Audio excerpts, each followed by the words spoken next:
I want to drop some straight up knowledge, and this is a fact.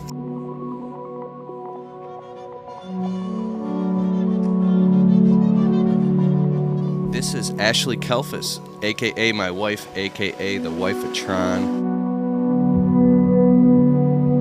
So, I want to talk about why in my landscaping business, how I almost destroyed my marriage. Your personal life is most important. That's why you're trying to run a business and be successful, so you can have an amazing personal life, right? So in 2016, after working, 190 and 80 hours a week, for a year straight to get my business off the ground and get it past 100K and get it stable, I was in so much survival mode that I only spent time with my wife once in a while when we would eat dinner. Like I did give her my undivided attention, and it was tearing us apart. And I literally could not do anything except for work because I was in survival mode. So my friend Joshua Latimer, one time I came home and my wife was like, "I don't want to be with you anymore." I was like, "What?" We were fighting a lot. And I was so like vindictive, and I don't know what the word is, and resentful, because I felt like she was trying to attack me for trying to build a life and a business so I could do this for us. And I had this big excuse, yet I wasn't there for her, right? And I know it takes two to tango, but this shit was my responsibility, my fault. But I was in survival mode. So this is also a warning. If I don't even know you personally, I would like to know you and shake your hand. And I'm your brother's keeper, means I will tell you things and warn you because I've gone on the path possibly before you. If there's other married people in the comments or people in a serious relationship that can attest to what I'm saying, put it in the comments that this is true, okay? I don't know what got into me, but I packed all my shit, or at least the most important stuff that would fit in my truck, and I was like, I'm leaving.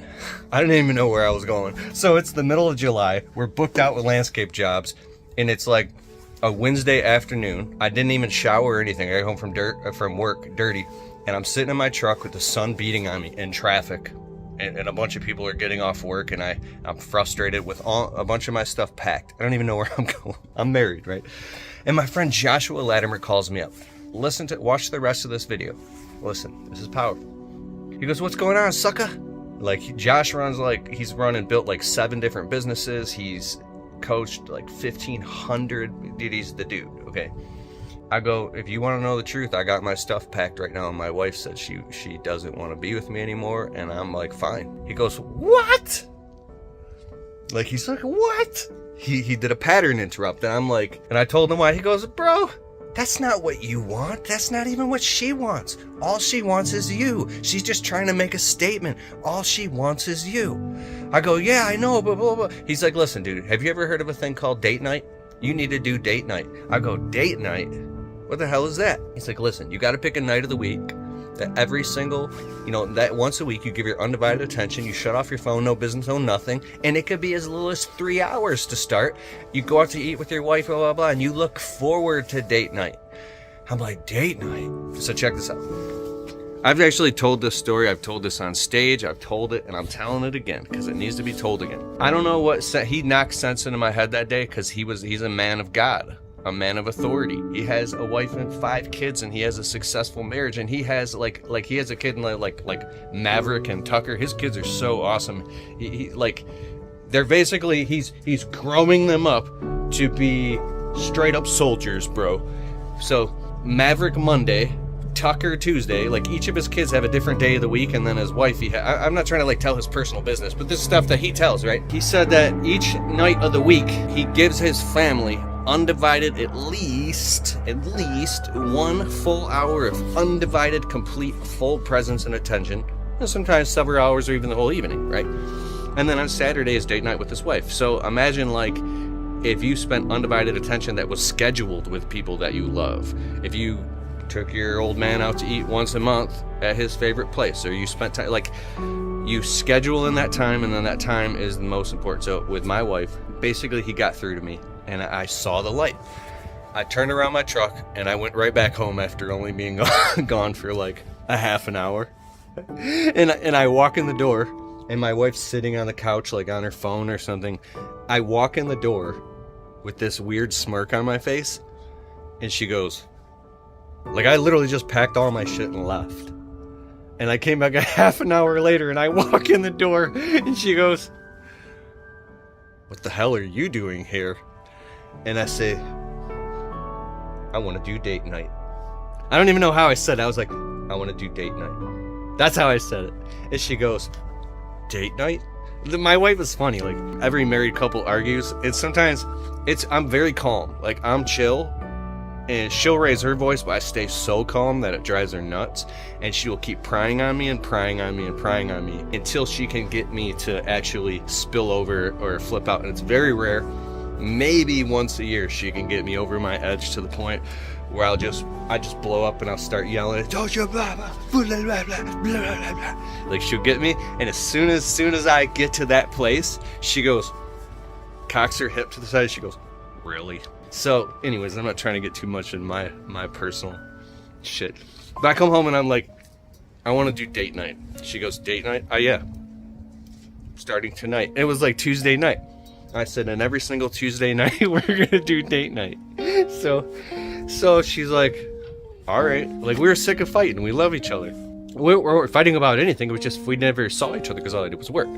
So I'm in the car with her, and we're gonna go to a restaurant like Red Robin or something. And I have anxiety so bad because I have to look at my phone. There's customers, this or that schedule. I gotta text the guys and let them know what tomorrow's job is. I gotta make sure I order the materials for the landscaping job. I was freaking out, having a panic attack, and the sun shining. It's like July, and I literally was about to jump out of the car at a red light and just say, screw you, I can't do this. And we got in a little argument at the restaurant, and I was so freaked out in survival mode.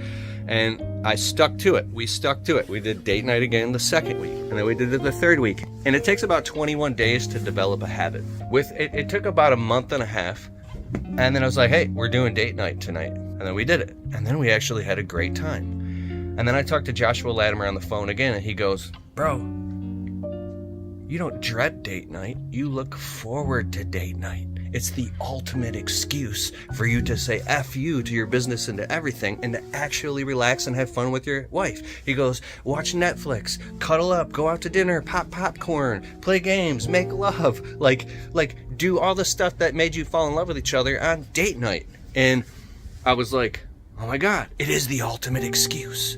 So I reframed that in my mind because he helped me.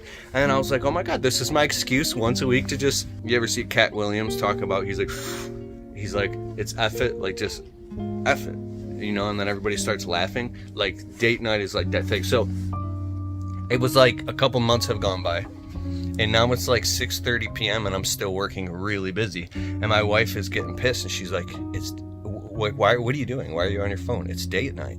And I was like, just 5 more minutes. I have to wrap this thing up. She's like, it's already 7 p.m. and it's date night. And I was like, all right. And then I would get ready real quick, and I'd be ready. No, it's too fucking late now. It's too fucking late now. You wait till 7:24 p.m. to fucking do date night? No. I'm like, no. We're good. Please. Hey, no, I'm here. And then she calmed down, and we do date night, right? And then it was like that a few times. And then fast forward a year, my wife started her own little social media marketing business, and she's got clients. My wife is brilliant marketer. She understands messaging, intentionality, social media. Like, she's helped me tremendously, even in my own media here. Like, I can tell you some stories, bro, about how like I was going in the wrong path in my social media, and so excited about social media that I was almost forgetting the message of why I was doing it, because I love making videos so much that my messaging was getting off. As far as like I'm here for a reason, right? That's what this channel is about. And I'm running around like flying to California and going to Logan Paul's house and shit. Like, oh, we're at Logan Paul's, blah. And like nobody cared. And I was like, but this is it. Like, so if you want more stories about that, I will tell you. But I'm gonna get back to the point. So my wife was really busy, and now it was like 6:30 p.m. and I started getting upset. I was like, what are you doing? It's date night. And she's like, one more second. I have a friend who has like a multi-million-dollar business, a lot of shit going on. In the beginning of my marriage, I used to complain a little bit because like, oh, my wife wants to spend all this time with me and blah, blah, blah. Because I hadn't like grown up and grown in my marriage to the point of like, be like, no, my wife and I, it should be like that immediately, but there was still some sense of like feeling like basically, how about this? A more mature marriage, and I could speak about this. I've been married 10 years with my wife, 13 years. Everything is we and us. What's hers is mine, what's mine is hers, what's ours is ours. And this is about us, and I stand and defend and protect and uphold, and it's a sacred covenant, right? I could talk about that too. So you take it very, very seriously, and you put it above all things. Like, you put God, then your wife, right? Then maybe you, and then maybe your business. When you're putting your business and money first above all things, dude, I'm telling you, it's not going to work in the long run. It's not going to work. I've already tried that shit. That's why I had to do date night. And there's another saying, couples that pray together stay together. There's a bunch of stuff like that. So he said to me, my friend, he goes, just wait, watch what's going to happen. The tables are going to turn one day. One day your wife she's going to be super successful, and you're going to be the one begging her to spend time with you, and you're going to see what it feels like. And I was like, what? So it's like, be mindful and grateful for what you have and who you have in your life, and for your significant other, for your spouse, and know that what you have right for, like dude, I've fallen in love with my wife over and over and over so many times I could cry. Like a year ago, I fell in love with her again in a whole new way, that I literally woke up one morning and I go, oh my God, through all of this journey, she's been with me this entire time, and she's right here, right now. She's always within 20 feet away from me. Like, she's right here, and I just ran up and I started hugging and kissing her in the kitchen and wanting to chop vegetables with her and cook, and I would jump by her side and I fold towels with her like she's like a super clean freak, and I'm spoiled. And because she's here now, right?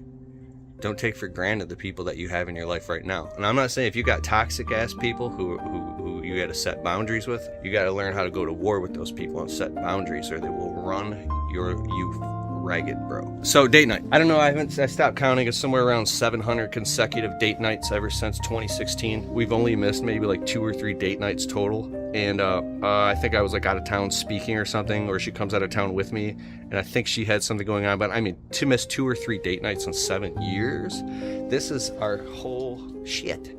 We love it. And so what triggered me to make this specific video and talk about this was, here's what I want to say. If you made it to the end, if you're here still watching this, I really want you to put in the comments below, date night. So I know that you're still watching this. It's very important that I know. Put date night, okay? And then everybody else will know too what you mean. All right, so what triggered me to talk about this is, you might have something really important come up, and it'll happen to be on date night, like some big meeting or an opportunity, and then you'll feel this impulsiveness to go to your spouse and be your significant other and be like, hey, I got this thing and it happens to be on date night. Can we skip date night this week and do it next week, or just start it later? Bro, you done messed up, because you put some business thing before your wife. Now, hear me out here, but it's only once. But let me ask you the question. It better be the deal of a lifetime. It better be something so legit that you can hear it in her voice, or she can hear it in your voice.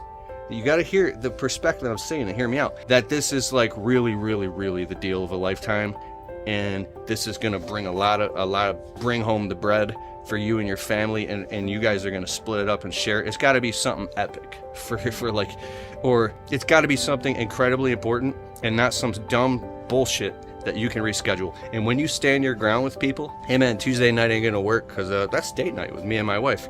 I don't care. It's the CEO of a big company. I have like the CEO of some big company right now. I'm doing a podcast kind of tour, and I'm putting people on my YouTube. We're going to be doing a lot of YouTube lives. And my friend Corey Ballard is the founder of Ballard Products. He's also we're an affiliate. So it's like anything you want to get that's Ballard Products, link in the description below. Use the promo code Keith10. You'll save 10% on all Ballard products. Corey Ballard's awesome. Walk around muscular dude, $30 million lawn and landscape business owns. This dude is the shit. And he's the CEO of like multi-million-dollar companies. And so I messaged him, yo, you want to do a YouTube live? He's like, yo, let's do it. I'm like, what times you got available? He's like, well, I got Tuesday evening open. That's my date night. So I'm like, oh, instantly. I'm like, no, that don't work. That's when I do date night with my wife. Do you got any other times available? But the old Keith, who was immature, would have been like, oh shit, well, he's really important, and I might not get this opportunity again. Well, if you like, what are you talking about? Who's more important than your wife, bro? Who's more important than your wife? Because if you do it and you make a habit of it, then that's just who you are. That's who the fuck you are. That's who you're becoming. And you're putting all this shit in front of your wife. Okay, then why'd you do it? Why are you doing it? Oh, because I got it. Because no. You're putting that shit in front of your wife. Are you not? You just did it. You just did it. Why'd you do it? And if you do, you gotta like bring that shit up days in advance. But yo, I got this thing, and I really I want to know what you think. Maybe you can come with me. And then maybe I can't explain this, but you have a trust, and it's a sacred trust, right? I've been learning about trust law and about honor and things that on a whole new level. It's a higher level of law form beyond all the bull crap in our society today. And one of the most honorable things that you can do is keep sacred your trusts and just keep your word. And so when you do that, and you do that with other people, they respect it. And if they can't respect it, then they don't respect you anyways. But the fact is, they're going to respect you for it. And they're like, damn, I like that dude. That dude has structure, or she has structure. That person has structure in their business. And they don't just let anything. They don't let any water rush and just spill everything if they have boundaries.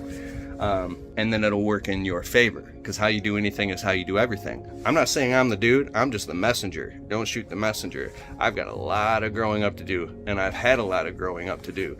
But I know one thing for sure, pick out a date night with your wife. We got a lot of female landscapers. I was looking at my audience, which you're not my audience. You're a real living, breathing person with a life and hopes and dreams and wishes and fears and anxieties and a business. You're trying to get your business off the ground to the next step, and you're here on YouTube watching videos because you want to make your life great. I respect you, and I respect that, right? So, all right, that's good. I'll see you next time. Pick out a date night and do it and stick to it. And let me know in the comments below. Peace.